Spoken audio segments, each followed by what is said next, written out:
welcome back to today's podcast. In this episode today, I'm joined by Dr. Brendan Gomes, and we're going to go over everything running and injury prevention. So, for today's podcast, we're actually on YouTube and we're on Spotify as well. So, if you are on Spotify, you want to check out our Domes on YouTube, you can kind of feel free to check us out there. We're at Brendan's lab. We got my all my certificates kind of showing off in the background there. No, it's all Brendan's back here. But if you guys want to check us on YouTube, feel free to check us out. But Brendan, thanks for coming on the episode today. How are you doing today, sir? I'm doing great, man. Thanks for having me. My pleasure, my pleasure. So we got a lot of cool topics and interesting content we're going to talk about today. And we've got some great questions from the audience. So what we're going to do today's podcast, the breakdown, we'll give you a bit of an introduction to joint-by-joint theory. We'll go over a few different topics in terms of warm-up, strengthening, even everything kind of running and injury prevention. And then we'll answer your specific questions that you gave to us at the end of the podcast, and we'll really break it down one by one. Ready to get going? Ready, let's do it. All right, so in our previous podcast in February, we talked about the joint-by-joint theory. So we're not going to spend a lot of time talking about it right now, so I encourage you guys to kind of go back to February, the podcast, to check it out if you want a little more information. But maybe just a quick summary, because I do think it's an important concept to understand for this episode. Can you maybe just explain what the joint-by-joint theory is? Yeah, so joint by joint is basically a theory developed by famous physio Ray Cook. But what it entails is that every joint relies on the joint above and below. And if we look at the human body, we'll start to see there's alternating joints that are mobile and stable, and they rely on each other. So if we start at the top, your neck is stable, your mid-back is mobile, your low back is stable, your hips are mobile, your knees are stable, your ankles are mobile, your feet are stable. And up this chain, each joint relies on the joint above and below to do its job in order to function effectively. Awesome. And I'm sure, someone comes to your clinic and maybe having knee pain or something, right? I'm sure a lot of people may say, what's wrong with my knee? It's like, maybe it's not the knee's fault. It's kind of slave to the hip or the foot and ankle, correct? So I'm sure a lot of your treatment comes from the hip or from the foot and ankle, because we got to throw one joint under the bus if one joint's not doing its job properly. Yeah. Exactly. So that's kind of joint-by-joint theory. It's a very important concept to understand. And we have some low back questions that we're going to answer later on in the podcast, and just kind of try to really remember that joint-by-joint theory, which Brendan just talked about. So moving on. So kind of building off the joint-by-joint theory, when it comes to running, what are some things you need in terms of either a stability standpoint and or a mobility standpoint? Yeah, so if we go back to that joint by joint theory, and we start with the lower extremity, because that's really what we care about in runners. Generally speaking, you want a stable core, especially the ability to stop rotation. And just jumping ahead here, we're going to see a lot of low back pain in people that don't have good core control or pelvic control when we're rotating the pelvis or the core. So stable lumbar spine. Then we want nice mobile hips, but we also want them to be pretty strong. Stable knees. And lastly, a very strong foot core. Love it, love it. So if you guys kind of remember that, that's a very important concept to understand. And now that you kind of know in terms of what you need, maybe to kind of help the audience, like what are a few maybe at-home tests that you can do to really kind of test out your maybe stability, mobility, and some of those things you just mentioned? My favorite test to do at home for someone who's looking to run is a single leg squat. If you cannot single leg squat to at least 75 degrees, I don't think you should be running. And a lot of the time, people will tell me, oh, I'm running to get in shape, I'm running to lose some weight. And I tell them, you got to be in shape to run. You don't want to be running to get in shape. And that's when a lot of these injuries start to happen.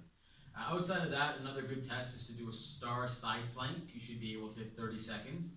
And that's working a little bit more on that core control that we had talked about.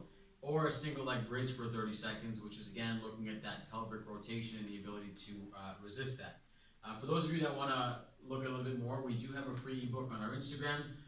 It's completely free. You just click the link on our bio, and you guys can see a bunch of tests that we do there to do some self-tests at home.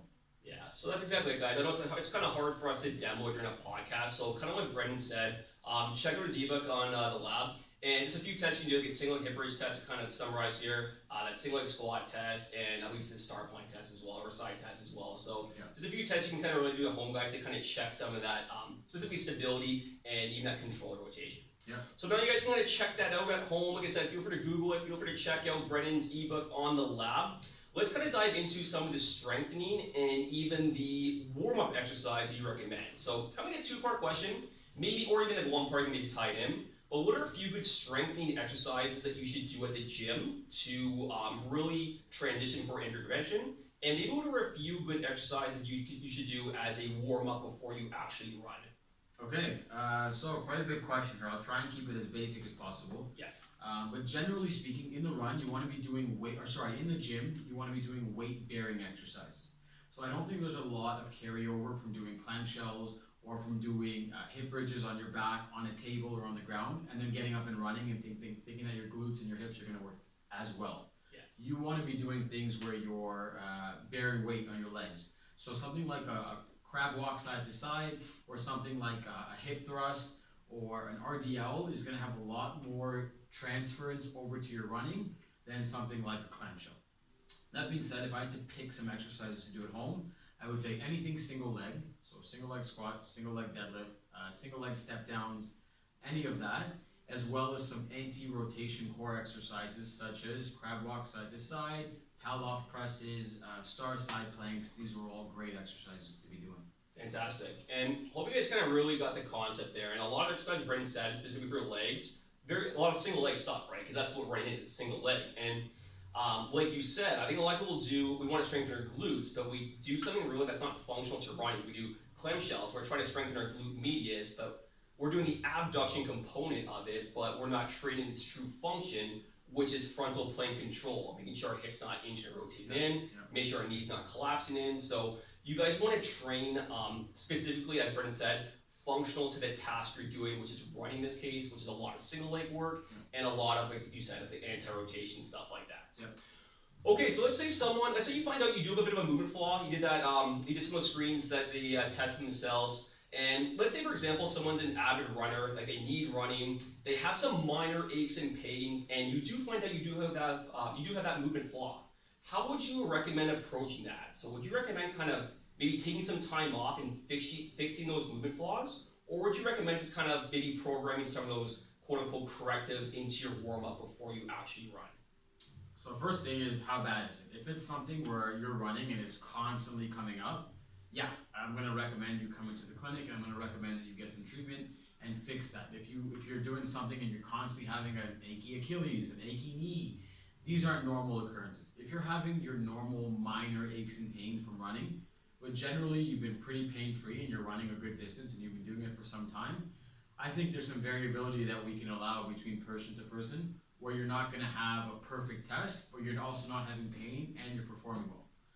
So my advice is, if you're having something constant and it's bothersome every time you run or almost every time you run, get it checked out. Yeah. But if it's something where you're okay and you're just noticing these little aches and pains as you go nuts. Yeah, I like that. I like that too, because I think there's a common misconception. Some people don't know, like, should we stop altogether if I'm feeling a minor ache? And I'm glad we have some clarity there. So again, if you're having a bit of an injury while running, go see Brendan's team at TheLab.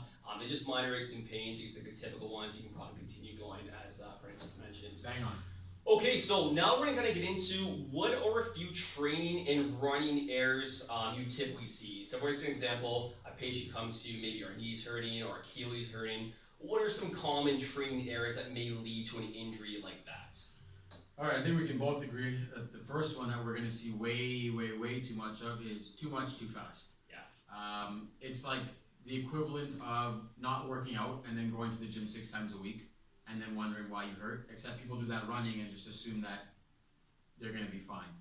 With running, the number one biggest injury I see, or injury mechanism I see, is too much too fast. Yeah. Outside of that, there are a few other smaller ones. Another big one is people that only run and don't strength train. So again, we're not spending the time in the gym getting our muscles and joints strong enough and able to resist the loads we place on when running. Another one is poor hydration and muscle injuries. So we'll see someone not drink a lot of water and go run a 10K in 32 degrees and pull up with a pulled calf or a pulled hamstring. And then the last one is just simply not enough recovery. Maybe you're not doing too much too fast, but maybe you're running 5 days in a row and you're not taking time off, or maybe you're not sleeping enough, or maybe your nutrition is not good. So these are low-hanging fruits that are often overlooked by runners. Yeah. I love that example you kind of gave too in terms of the weightlifting, right? Where if you're just starting off, you're not going to jump to the gym 6 times a week and hammer quads 3 times and expect to function properly, right? You're going to be too sore. Yeah, you're gonna break down. So you can think the exact same thing for running. You just want to slowly build up the almost like the tendon tolerance, I guess you could say, Yeah. and just slowly build it up time after time. So I think Yeah. it's very well said. And kind of building off that, I know we kind of touched upon it a little bit, but what are some common running injuries you will typically see during like a typical long distance run? Oh, okay. A few. I will admit it's running season, so we're seeing these currently in the clinic. But runner's knee is a big one. We're also seeing a ton of plantar fasciitis, a ton of some Achilles injuries, and then depending on the intensity, for those of us that are running a little bit faster, we'll see some muscle strains. I actually just dealt with a groin strain from running before Rich came in today. So groins, hamstring strains, but largely we're seeing a lot of knee and low back pain. Definitely from running. Yeah. And hope you guys can see how we're tying this in there as well, right? So we kind of talk about some training errors. Maybe we're doing too much too soon that can lead to the injuries. We kind of talk about some movement dysfunction that can lead to these injuries. So kind of maybe build off an example. I know you said runner's knee. What would be a typical like mechanism that can maybe cause like runner's knee? Just kind of like mechanically, whether we don't like glute function or whatever it is. Like, what would be like a prime example maybe to kind of that might lead to like a runner's knee? Uh, to try not to nerd out here, because I could go on for days. Generally, I bring runner's knee down to three main biomechanical errors. The biggest one by none is hip control on a single leg. So the inability to control the pelvis or the inability to control rotation as we're running and shifting position on each hip. That's the first one. And a lot of the times it stems from inflexibility through the side of the hip or a lack of strength. The second one is inability to control the foot. So people that will just collapse and hammer their foot in and have their knees dive in is another big one, especially with repetitive strain if we're running long distances. And the third one is hamstring length. And that's probably in order of frequency that we'll see them. But outside of that, I think even people that have these good biomechanical features can develop running injuries in PFPS, runner's knee, from overtraining and doing too much too fast. So it's either a technical training error where we're doing too much too fast, or one of those three biomechanical errors. I love it. That's some great information right there. So yeah, like Brendan kind of said to summarize, like either one or the other, and maybe both at the same time too, right? It could be the perfect storm. So that's some great info right there. We kind of touched upon some of my questions, and now we're actually going to lead to some of the questions that you guys asked us on Instagram. So we've got about 7 great questions here that we're going to really dive into. And again, we'll talk about compensations first. So this is the first question. I know we kind of talked about the knee valgus, the knee cave, but like what can potentially lead to someone out toeing when they run, kind of combined with that knee valgus, so the knees kind of collapsed in. So what can kind of lead to that biomechanical dysfunction? Yeah, so out towing is not necessarily good nor bad. A lot of the people that are true out towers have something called femoral anteversion, where we're going to see, femoral retroversion, where we're going to see the hips sit back in the socket. Okay, we're getting too far into the rabbit hole here, but in these people, their hips are shaped a certain way such that their legs are rotating out normally, and we've all seen people walk with a big toe out. The issue here is we have to have enough strength and control to fix that. And for those of us that aren't having that genetic issue and are running pigeon-toed, we're going to place a lot of excessive strain along the inside of the knee. So this brings us back to the stuff that we should be doing in the gym, and this is stuff I think everyone should be doing, which is focusing on hip strength, focusing on core rotation, and focusing on the foot core. Yeah, awesome. And I love what you meant that you brought up to the retroverted hip versus the anteverted hip, right? So it could be kind of like out-toed, retroverted, and then anteverted, kind of like in-toed. So it could be structurally, as Brendan said, or it could be kind of like a biomechanical dysfunction. So it could be one, the other, or even both at the same time. So I'm gonna love that you brought up that structural component to it.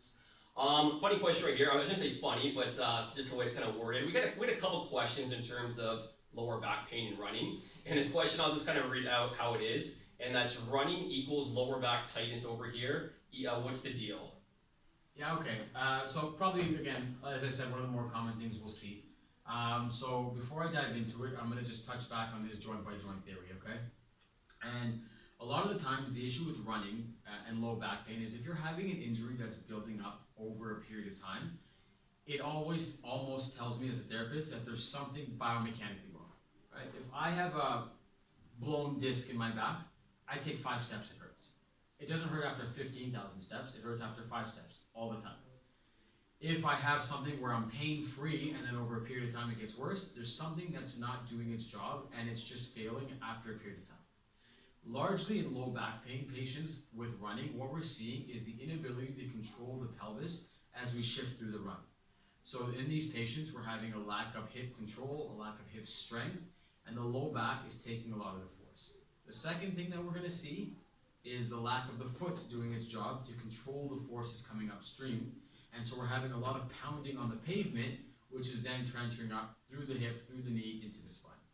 But the number one reason I'd say a lot of people have back pain is a lack of rotational core control, as well as the inability of the pelvis and the hip to do their job to keep it stable. Yeah, that's exactly what I was going to ask you. So, would you say the external obliques would be a big factor in terms of the pelvic control when you're running, or is it kind of like maybe something else besides that, or? Yeah, I mean, the way that the core and the hips work is they work together. The hips are really part of the core. So it's the external obliques, but it's actually everything that's supposed to be working together. Right. Right? If the external obliques work great, but I'm not getting a ton of work from the hips, it could be that. It's tough to pinpoint, but generally something in that region. Kind of chicken and eggs type scenario, right? Yeah. Gotcha. Okay, kind of moving on. Good questions what we got here. And to build mileage, is it better to increase by distance or by time? I would definitely say distance. Generally, when you're increasing time, you're then looking at increasing the intensity. So nobody runs at a faster time to build more distance. Generally, you run at a faster time to build your pace. So I would say distance. My general guidelines to give someone is to start running consistently, where you can do 12 to 15 kilometers a week over 2 to 3 bouts and not have any symptoms. No knee pain, no back pain. You can wake up, you feel completely normal, and you're off to running again if you need to. Generally, we want to follow something called the 10% rule from there. So a 10% rule is every week you add 10%. If you run 15 kilometers on 1 week, you're running 16 and a half the next week. Then you're running 18 point something the next week. Then you're running another 2 the next week. And that's how you build it. So I would always go by distance. Awesome. Okay, moving on to question number 3 now for the audience. Question number 4, I should say. And I know this is kind of like a specific question, but how many, or individualized question, I should say, but how many times a week is safe for longer distances? And I think this individual said anything longer than 15K. It depends. It depends on your training level. The honest truth is I usually tell runners that are beginning to at least say 48 hours in between running sessions. As you get better and better and more tolerated to it, go 24. Treat it like the gym. If you're starting off at the gym, you're not going to start 5 days a week. You're going to go 2 days, and 3 days, and 4 days, and that's how you want to build the tolerance when you're running. Now, in regards to fat loss, generally speaking, you want to be running at a pace where you can breathe. I always tell people that are running for fat loss, you should be able to have a conversation the entire time you're running. Awesome, love that. This question right here, I can probably tackle it.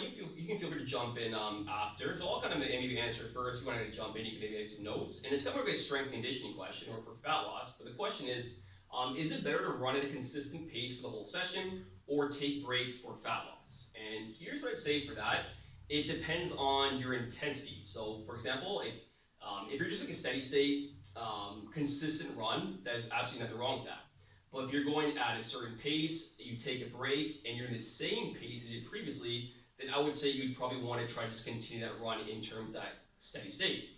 But this is something called interval training, or even like fartlek training, which is kind of a little more sport specific, but that you can really kind of manipulate the interval. So for example, maybe you go fast, maybe you look at half sprints, you take about a 10, 20-second break, whatever it is, and then continue. Just as long as you're kind of manipulating those variables between intensity versus duration, I don't think there's nothing necessarily wrong one opposed to the other. Interval training can be a fantastic way, and steady state training can be a great way as well, both for fat loss. Is there anything you want to add to that, or? No, that's your domain. You crushed that one. I appreciate that, buddy. I appreciate that. We'll move on then, back to the injury questions. And we only got a couple more to go, and then we're good for the podcast. But question number 6 in terms of the audience, and I actually really like this question, and that is the injury differences between sprinters and distance runners. This is a great question. It is. Generally for distance runners, the mechanism of injury is an accumulation of trauma, what we call microtrauma. So in a distance runner, it's the 20,000 cycles of landing improperly, 20,000 cycles of the pelvis not being controlled, leading to an accumulation of force, and then they come in with knee pain, low back pain, shin splints, whatever. For sprinters, generally what we're going to see is because they're working out at a higher intensity, we're going to see one big injury mechanism. So for example, in sprinters, especially 100 meter, 200 meter sprinters, we see a huge prevalence of hamstring injuries. But we don't see that in the long distance runners. And the reason is when we're sprinting, there's a much higher amount of force that is often sufficient enough to pull the muscle in these runners. So to answer your question, in long distance runners, we're going to see a lot more cumulative strain injuries like runner's knee, low back pain, shin splints, etc. Whereas in the sprinters, we're going to see a lot more higher intensity injuries like hamstring strains, groin strains, that kind of stuff, Achilles tendon injuries, etc. That's awesome. I love that, man. It's a good explanation right there. Nice and simple. So kind of acute for the sprinters and more chronic for the long distance runners. We got one more question to finish off for today's podcast. And the question is importance of foot health, assuming kind of related to running here. Yeah, another great question. Yeah. I think it's something that's super overlooked. You know, society has kind of flirted in and out with this idea of barefoot training, but now I think it's here to stay, and people are starting to understand why. Your foot is really the first point of contact when you hit the ground. And the job of the foot when I hit the ground is to absorb force and kind of adapt to whatever terrain you're running on. So think about when you're running on a trail, your foot lands and its job is to get as flat as possible and absorb everything from the ground. And then it starts to spin out and it becomes this rigid lever that we then use to push. If we're not good at absorbing this force and then transitioning to the lever, we start to have things like shin splints and Achilles tendon injuries and knee pain from being unable to absorb that force. A lot of runners that have foot pain or knee pain, they'll be stuck in this kind of absorption phase where they cannot create an arch or cannot use the big toe to push off. And that's when we see a lot of injuries. So I really think the foot's important because it really sets the tone for what the rest of the chain is going to do. And if I can absorb and propulse off my foot, I'm going to have to get that from the knee or from the hip or from the low back, and that's when we'll start to see some injuries up the chain. Awesome. And is there like a specific way you can like maybe train that too in terms of like, absorbing force? So maybe would you say, for example, maybe getting your bare feet more into your shoes? Like what are maybe specific, or even like an exercise or two? Is there a way you can kind of really train that to have that good stable arch? Hell yeah, I think barefoot training is awesome. Yeah. Even when I'm having people come in here with ankle sprains, I'll get them barefoot to kind of upregulate the sensory information on the bottom of the feet. I think barefoot training is great. That being said, there are some cool toe and foot exercises you can do to start to stabilize the arch. If you want to head to our Instagram, there's a ton there. We do a ton of foot control stuff around running season. It's a lot easier than me trying to explain how to do them. You guys get some visual representation there. Absolutely. We cover a lot in today's podcast, so I don't want to keep running too late. It's a long weekend. We're recording this on a Saturday right now, so we're going to wrap it up. But is there anything you want to add to any of the questions, any other comments you want to make before we kind of wrap up today's podcast? No, not at all. I think we did really well. I just want to say that, running sometimes gets a bad rep. A lot of people are, running is bad for your knees. Running is not good for you. But the truth is it's the most primitive exercise we could do. And I think a lot of the reasons that it gets a bad rep is just our joints are not prepared to run. Right. And until you have those prerequisites, you'll start to reap the benefits from running. And if you don't, then you'll be in the clinic and you'll be receiving some treatment until you can. So I really enjoyed the podcast today. It was a lot of good topics that we went through, and I hope all the listeners got some good information from us. Yeah, thank you again, buddy, for coming on. It's always a pleasure talking to you. If you guys have any injuries at all, any concerns about getting screened, anything, check out Brenda's team at TheLab. It kind of speaks for itself. Go on Google, you'll see over 100 5-star ratings. So check them out. These guys are the best in town. So give them a shout out if you guys have any aches and pains. But Brendan, thanks again, buddy. We'll hope to do this again sometime soon. No problem.